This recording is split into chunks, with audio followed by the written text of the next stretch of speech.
Hi everyone, Jason here from spiritualbabies.net. You've joined us again. We're for another chat with Rabbi Joshua Neely, who's helped us over so many different subjects. We're doing this now because in 5 weeks from now, we'll About be in, that. we'll be in Hanukkah. So we thought we'd have a look at Hanukkah, what it is, what it was, why we have it, why it exists, and how you can take part in it today. I think we should probably start off with historically what the event that led to the remembrance of the event was. The event that led to the remembrance of the event. That's a good way of putting it, yes. So the history is really important with Hanukkah because it is a holiday that is dedicated to historical events rather than purely to an idea or an agricultural annual cycle. It is a one-off occurrence, well, a set of occurrences that are being commemorated. So to understand Hanukkah, you have to do a little backstory, like everything else in Judaism. So let's just make sure that we got a firm understanding of what life was like around this time. The events of Hanukkah take place around 167 BCE or so. That's sort of the flashpoint, but it's rooted really in the destruction of the first temple by the Babylonians. About 586 BCE, Babylonians destroy the first temple. Massive amounts of people are carried off to Babylon in captivity. The Persian Empire comes along. They destroy the Babylonian about 70 years later and allow us to return, begin rebuilding the second temple. So far, so good. What a lot of people forget is that during that period, the Persians allowed us to return home and rebuild. We were not granted our independence. We were still a province of the Persian Empire. We were under their overarching rule, but the difference between them and the Babylonians was that they were allowing individual provinces and ethnicities to continue to live as they wished and practice their own rules as long as they met the broad Persian goals. So we paid taxes to Persia. We made sure that we didn't cause trouble. We didn't have hostility with our neighbors. We didn't engage in open warfare, certainly against them or other people. That went on until Alexander the Great showed up. And Alexander the Great came along from Macedonia and along with the Greeks and smashed the Persian Empire. And when I say smashed the Persian Empire, I don't mean he destroyed the people of the Persian Empire. I mean he destroyed the head. And when he did, as he marched along his way down to Egypt, he waved at us and said, so guys, I'm the new landlord. Just keep sending checks, but do it to Macedon now rather than Persia. And we're all cool. And we said, okay. After he passes away a bit earlier than people expected and without leaving an heir, he is succeeded by 3 different generals who divide up his empire. So you have a general down in Egypt that becomes the Ptolemaic Empire. You have a general in Asia, Turkey and Syria mostly, that becomes the Seleucid Empire. And then you have a general back in the home country of Macedon and Greek, and that becomes the rump of his empire there. But we don't need to worry about that one so much. It's the Seleucid and the Ptolemies that are most important. They begin fighting over us. Not us because we're so special, but us meaning the land of Israel because it was an important area. The Ptolemies have us first. They continue the policy of tolerance. The Seleucids eventually take over. They also begin with the tradition of tolerance. Then you get a guy named Antiochus Epiphanes IV. Not an easy name to remember. I think in the English pronunciation it's Antiochus, if you're looking it up. And he has a grand design, a wonderful scheme for helping to modernize and advance the Seleucid Empire to bring it into that 2nd century BCE, and that is to really spread the notion of Greek culture, of the polis, of the city-state, of that local apparatus. This will homogenize trade. It will open up new avenues of commerce and relation between the different areas of the empire. Beautiful idea. When it reaches Israel, or Judea, as it was known at the time, there are a few problems with this scheme from a Jewish point of view. It very much bypasses the normal way that we seek to pursue Jewish life. It very much introduced certain elements of hedonism and materialism that we felt were at odds with Judaism. it also cast, in the cultural vein, it cast huge negatives on what Judaism did. Circumcision being one of the big examples. The Hellenist culture was not a big fan of that practice, and Because the body was the perfect thing, right? And they didn't believe in this cutting or scarring or marking of it. it wasn't just that the body was a perfect thing. It was the male body in particular was the embodiment of perfection and beauty, and that particular part of the male body was not prized in the philosophical, artistic themes of Greek culture at the time. If you've ever looked at some of the old statues, you'll see that this is not something that is emphasized. In fact, it is often de-emphasized. And the statues where it is emphasized are using it as a brutal form, as an ugly form. So when you have a lot of your civic life taking place in the nude, being circumcised is a problem. And so there grows within the Jewish world a group of people that want to Hellenize, that want to adopt this new system, that want to throw away Judaism and go full force in. And then there is a huge reaction against that from the majority that do not want to have this process taking place. They begin to scuffle. And it's important to remember that this whole flashpoint is essentially going to come out of the scuffle between those who wish to adopt the Greek culture and those who recognize it for what it is as being incompatible in that ancient form with Judaism. So there was there's a current there was an understanding or a belief that it was Jews against Greeks, but that's not the case, right? Well, first of all, there were no Greeks involved in the sense of nationality. There were Hellenizers, people who were advocating and adopting Greek culture. And more to the point, the initial scuffle was in response to this Seleucid Empire edict being adopted aggressively by Hellenizers within the Jewish people and being reacted to aggressively by the non-Hellenizers within the Jewish people. So it really was an internal conflict at its start.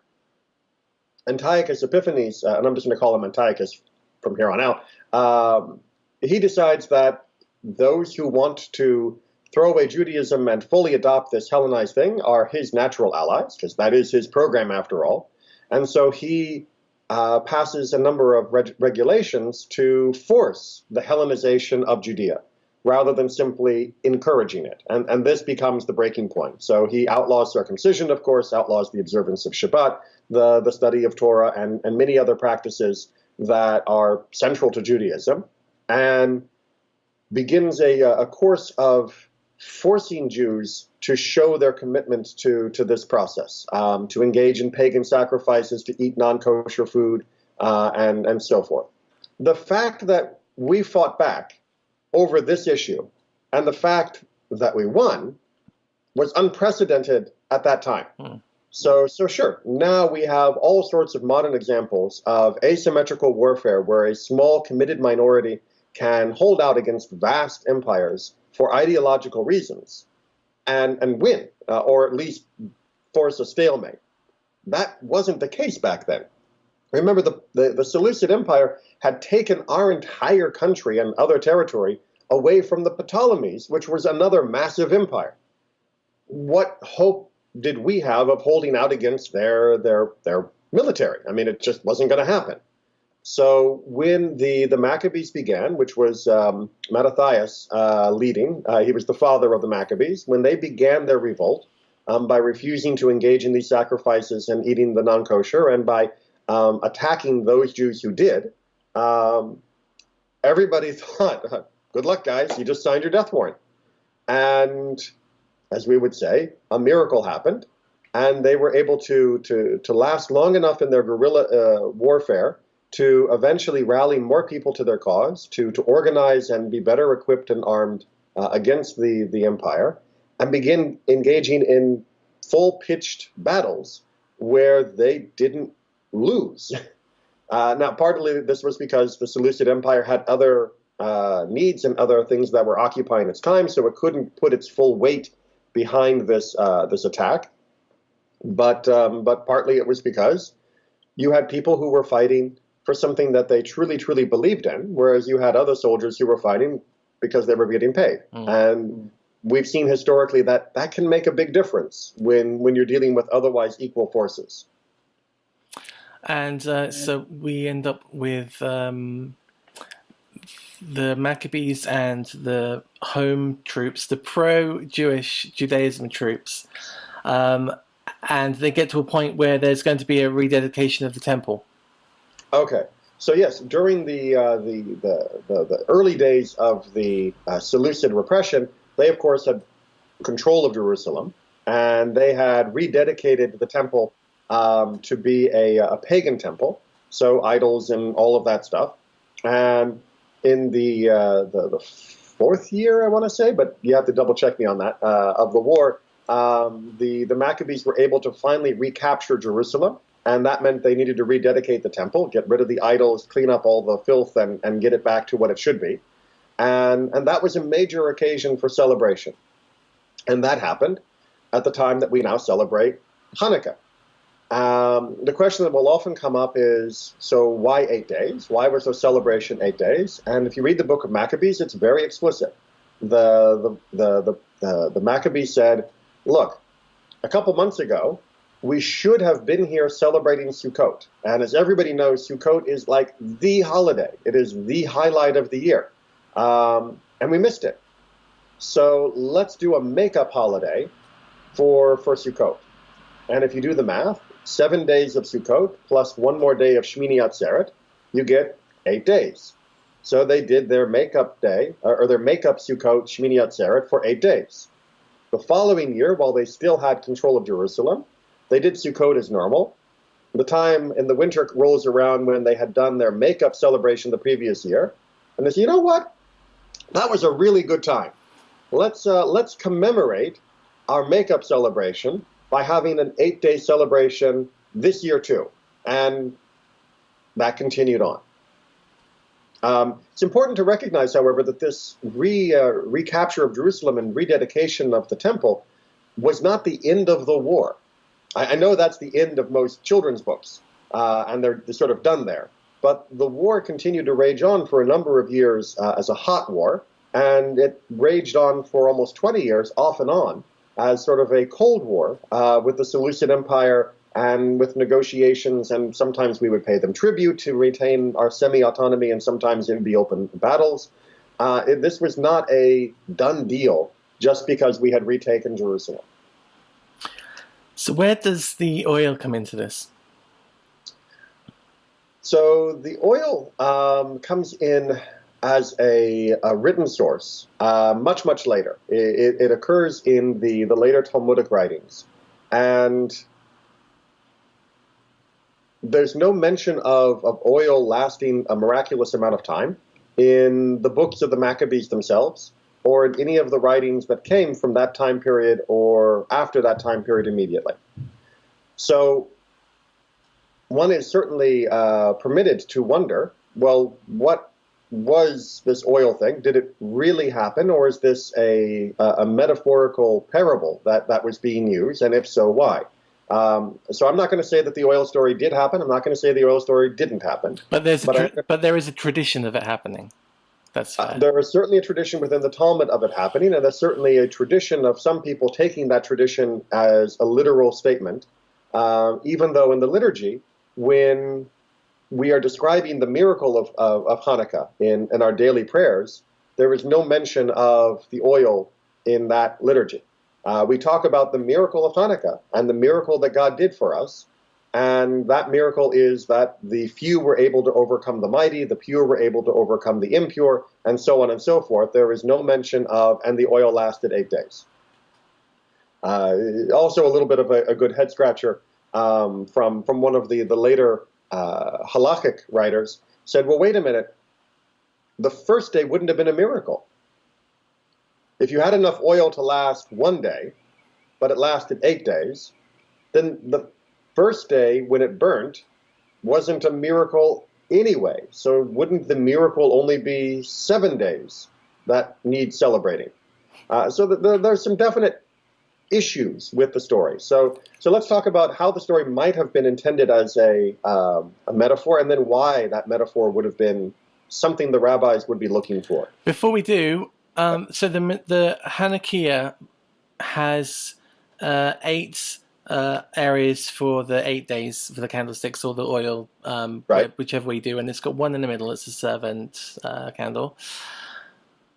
If the event at the time didn't involve 8, and if the menorah has 7 arms, is this like a chicken and egg scenario between the Hanukkah menorah and the event? Did the 8 branched candlestick come because of the Hanukkah tradition? Or Yes. All right, okay, fair enough. Yeah. So first of all, you find very, very few examples of a dedicated item to be used only for Hanukkah in antiquity. And by antiquity, I mean more than 300, 400 years ago. Most people did not own enough stuff to be able to set aside a candelabra or an oil lamp that they would only use 1 week out of the year. And so for most of Jewish history, you would light multiple oil lamps and set them in a row in order to celebrate Hanukkah. You didn't have a dedicated lamp that was only for that. So the term Hanukkah as a dedicated Hanukkah lamp is a relatively new term. And by the way, the word menorah just generally means lamp. And the word the menorah, yes, that's referring to the lamp that's described in the Torah and that was kept in the Temple of Jerusalem. And that did have 7 branches of a very particular design. And a Hanukkah, on the other hand, can be anything that allows you to light the lights in celebration of the holiday. Okay. So, yeah, definitely the 7 branch was there. Making a Hanukkah that resembles the 7 branch is not unusual because it's harkening back to this dedication idea, but it's not required. You can just, melt 8 candles to plates and stick them there, and we can talk about how we light the candles at some point, and you have done the mitzvah. Okay, so let's get back to the oil story. So the simple part of the oil story is told very simply in the original, is when they were rededicating, they wanted to relight the menorah. When they went to do so, they found oil that was only enough for 1 day. And they went ahead and lit it, and it burnt all the way through 8 days, by which time they had produced additional oil that could be used then to keep it burning in perpetuity. Wonderful story. Of oil burning longer than believed. Certainly, it parallels, the story from Elisha of oil pouring over and over and over again from the same pot, which we covered in a Haftarah episode. Exactly. You can go and find that, and so you can listen to that story. So that's not it's not a novel, miraculous sort of invention. It has precedent within other stories. But what could that have meant more than just the oil lasted a very long time? So what it could very easily be trying to represent is the small was able to do more than was expected, which is the lesson of Hanukkah. The few who were willing to stand up were able to do more than expected. I mean, who would have thought Judea would defeat the Seleucid Empire when the Ptolemies hadn't? The pure would last longer than expected. Right, those who were truly committed to Judaism, everyone sort of was expecting they're going to get wiped out, and yet they didn't. And they were able to continue to go until more joined, until more were rallied to the cause, at which point the tide of the battles turned. So that idea of the little outlasting its expected usefulness and going until more could join is a very condensed version of the story of Hanukkah on the battlefield and the story of Hanukkah ideologically. So it fits. Now, why would the rabbis have been interested in using this story and of teaching it primarily rather than teaching the book of the Maccabees? Well, 2 reasons. One, it's a lot safer. The story of the Maccabees is not a story that any of the countries that we lived under liked us telling. because going around talking about how we are going to revolt and a small group of us can beat up the rest of you and we're going to rededicate our temple and we're going to, force you to stop all of this. That kind of story makes the Romans angry, it makes the Persians angry, it makes the Arab Empire angry, it makes the Christian empires angry. It's just not a story that makes friends among the people that are oppressing us for most of the last 2,000 years. Whereas a story of magic oil, much easier for them to tolerate. Second reason is what happened to the Maccabees after their victories. The Maccabees won and they rededicated the temple, and that's when we wave the flags and all the books end. But they then established themselves as kings of Israel. And if you read back through the book of Maccabees, you'll realize that Mattathias and his family are Kohanim. Kohanim come from the line of Aaron, and the kings of Israel come from the line of Judah. And you can't have two fathers legally within Judaism. Sure, you can have two people in your life that you can call dad, fine, but you're inheriting your tribal status from one or the other. And becoming king was problematic, especially when they also kept the high priesthood for themselves. And very quickly, the Hashmonean dynasty that they established became quite corrupt and became problematic, to put it mildly, and of ultimate ironies became very Hellenized and really went down the road that their grandparents had been fighting against. So by the time we start getting written rabbinic words about them, they're not really going to be interested in celebrating explicitly a holiday that established this dynasty that has become so corrupt and so abusive to the people and to rabbinic Judaism in particular. It's just, you don't talk about how great they used to be because they're so horrible now. Mm. So talking about oil, again, you save the message of Hanukkah, you get people to feel the importance of it without giving propaganda material to people that are behaving so badly. I can see, though. I mean, it's often easier to go in with a parable, and like you said, the oil. I've read kind of extra little tiny bits of information that there was other oil there, but that had been used in the temple previously, and it was now unclean. And the oil that was there had the seal on it from the high priest that was there when Samuel was alive, and I'm thinking that's some old oil. That's not contained in the original telling of the story in the Talmud. Can I also ask why aren't because this is kind of interesting in the Christian tradition, if you went to a Catholic church, you could open up their Bible and read that story, but you couldn't in a Protestant one. So why isn't the Book of the Maccabees in the Tanakh as it comes off the shelf? Because it isn't. Fair enough. Is the short answer. When the Tanakh was being canonized, when it was being completed, the decision to include or not include basically rested upon whether there was a tradition, a belief that certain books were divinely written or not. And the Book of Maccabees was not considered by anyone to be divinely authored. It was considered to be a history book, a book written by people during those times, a book written by people who wanted to keep a record of what was happening, but not written with the aid of God, but simply written by the people who lived. So it's an important book. It's the only internal record we have, but it's not given the stature of every word of it is the word that God wanted us to have. Therefore, it doesn't find a place within our Bible. It doesn't make the cut, if you will, of biblical literature. So fast forward to 2016, when a Jewish family lights their Hanukkah lamp, or the first candle on the first night. Is that a remembrance of a time where Jews overcame great adversity?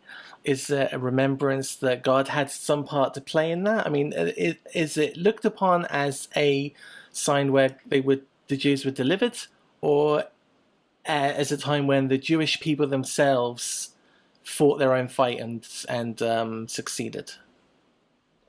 Yes. Yes. Yeah. So I don't make it as a rule to speak as though I know what is going on in the heart and mind of every Jew in the world. I think that's kind of a dangerous assumption. But I can say that for the modern era in particular, Hanukkah has picked up and been used by different groups with different reasons, all of whom celebrate it, and passionately, but do so with a slightly different emphasis, and they're not mutually incompatible. So for some, Hanukkah in the modern world became a touchstone of what it means to fight against assimilation, which is one of the biggest threats in the modern world to the Jewish people. For some, Hanukkah became a touchstone for what happens when Jews are ready to fight and ready to defend themselves and ready to really push for their independence. But this, of course, was very important for the early Zionist movement, as well as for the people who lived in the state of Israel, or those who support the state of Israel. So Hanukkah had that very political feel to it. For some, Hanukkah had a very powerful message of what true believers are, and against the other Jews who are not true believers. And so it becomes a very divisive holiday within those sorts of communities, where, you know, there's the real Jews and then there are the Hellenizers, and we have to fight against them. For others, Hanukkah became a showcase of values that have been adopted by the rest of the Western liberal democracies. The idea that you should be able to practice your faith in peace, and that fighting for the right to be yourself was a worthy fight.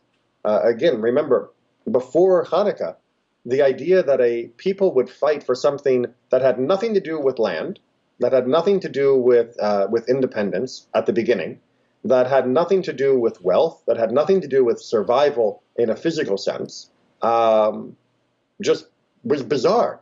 I mean, we were perfectly fine under Persian rule. We were perfectly fine under Alexander's rule. We were perfectly fine under Ptolemy rule. We were perfectly fine under Seleucid rule.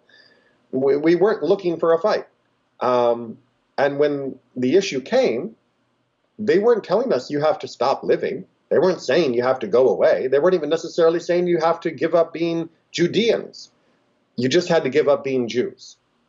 And for a group of people to say, that's worth fighting and dying and probably losing for, was truly bizarre and truly revolutionary. And that value has been something that has transformed the world.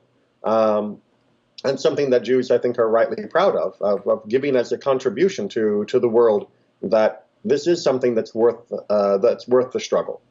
And then, of course, there is the lovely commercialization at the end of December that definitely, as Jews were seeking to be accepted or be understood by the rest of the world around us, that was a little more open now than ever before.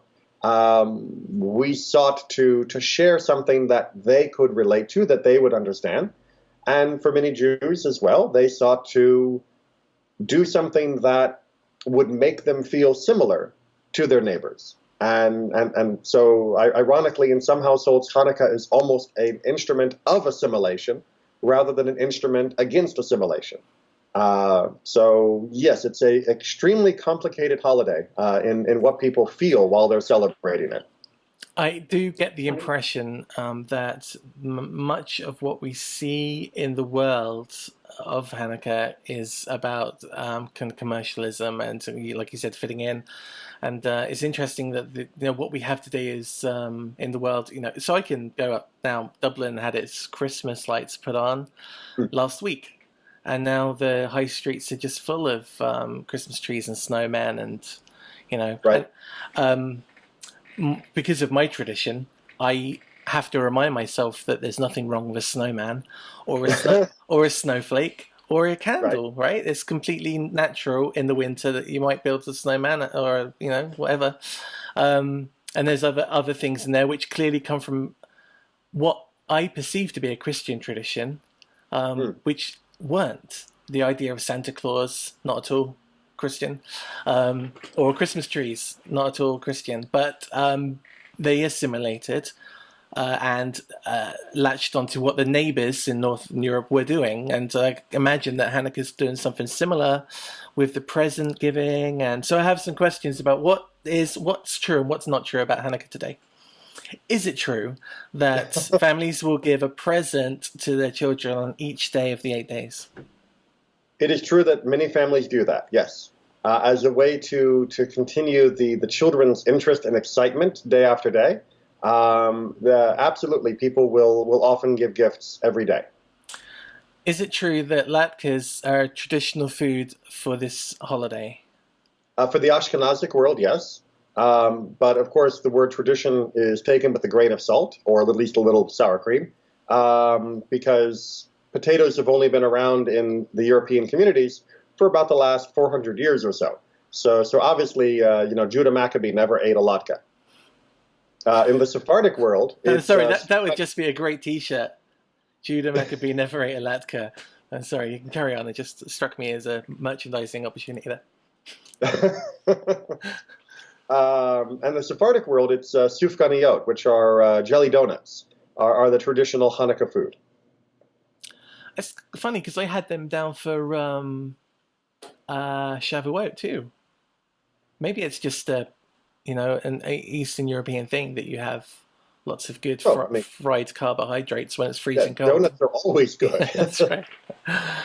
So can you tell us a little bit about why the candles are lit in the order that they're lit, and how different families might do that in different ways? Well, there isn't much variation. So first of all, the minimum of the mitzvah is to light a candle. That's always, for Shabbat as well as Hanukkah. If all you can afford is to light one light, then that's all you need to do. We prefer to light one each night and then cumulatively go up. That was an argument in the ancient world about whether you add or whether you decrease. And the general feeling is that on average, we prefer to add to holiness. We prefer to add to celebration rather than diminish.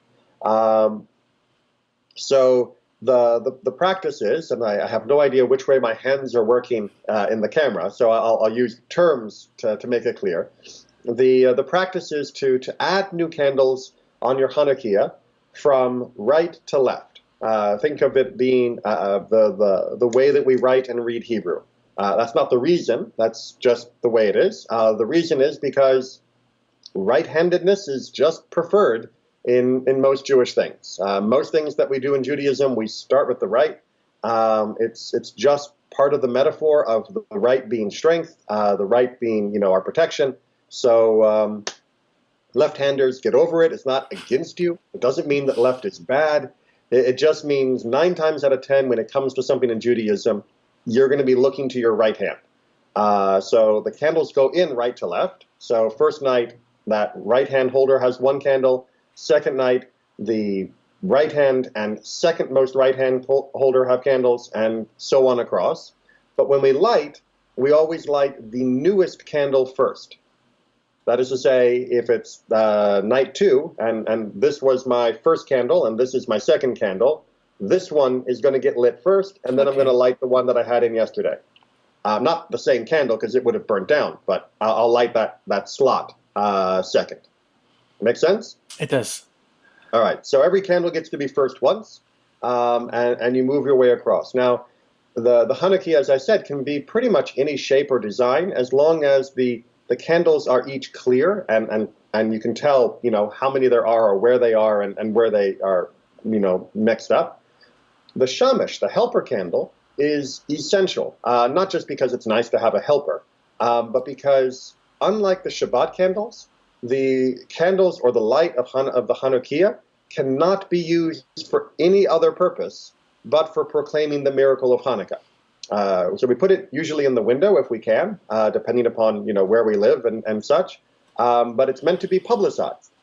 But that means that we can't use a Hanukkah candle to light another Hanukkah candle. It also means that we can't read by the light of the Hanukkah. So you need an additional source of light in that room in order to justify having your eyes open, because otherwise, what light are you using that isn't coming from the Hanukkah candles, which are supposed to only be used to publicize?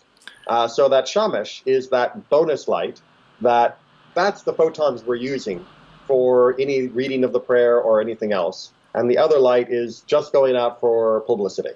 I did not know that. That's news to me. Awesome. Yeah.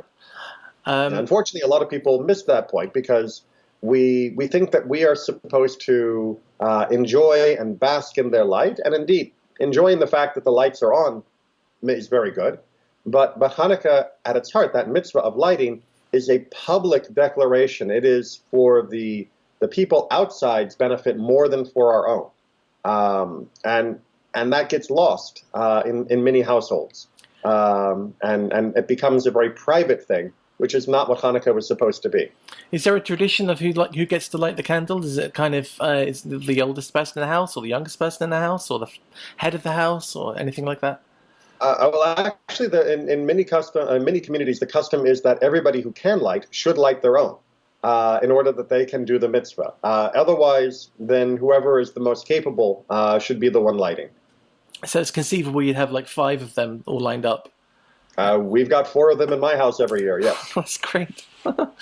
Okay, I'm struggling now to think if there's anything we've missed out on. Well, I mean, there's so much more to learn about the history of the story and what it was like to struggle with the time of the Maccabees. And I really recommend that people go back and read the Book of Maccabees and read the histories around that time period. It is fascinating. It is heartbreaking. And it is inspiring what they were able to accomplish. I also would like to recommend that people get over the whole question of what is Hanukkah becoming, and this sort of paranoia that Hanukkah becomes too much like Christmas, or that Hanukkah is not being celebrated for the right reasons. There are so many reasons to celebrate Hanukkah, and as long as we recognize that this is a holiday, a miracle that God gave us, that reflects many different sources of light in our life, then that's okay. There's no pure way to celebrate and everything else is wrong. Adding new songs, adding new foods, adding new customs, whether it be presents or whether it be decorating the room or anything like that, as long as you're doing it with mind to celebrate the essence of Hanukkah or its essences, you're in the right zone. And worrying about what others are doing is the beginning of assimilation, not how you fight assimilation. That's a perfect way of finishing up, I think. That was a lovely message. We did mention dreidels once, which it's not a bad thing. That's great. If you're at home and you have a topic that's been on your mind and you'd like us to have a look at it and discuss it, then let us know in the comments under this video. Please give it a thumbs up. Don't forget to subscribe if you want to hear more of what Rabbi Neely has to say on lots of different things. He has a weekly Torah class, which is on his YouTube channel, and a Mishnah class, which also goes up, I think, on a Wednesday. And yes, they're both Wednesday. One's Wednesday afternoon and one's Wednesday evening. Great. So there's links to those under this video too. Make sure you go over there and subscribe to that, and you're going to find those wealth of information. Thank you very much for giving us your time this week. Thank you. And we'll see you guys at home next week.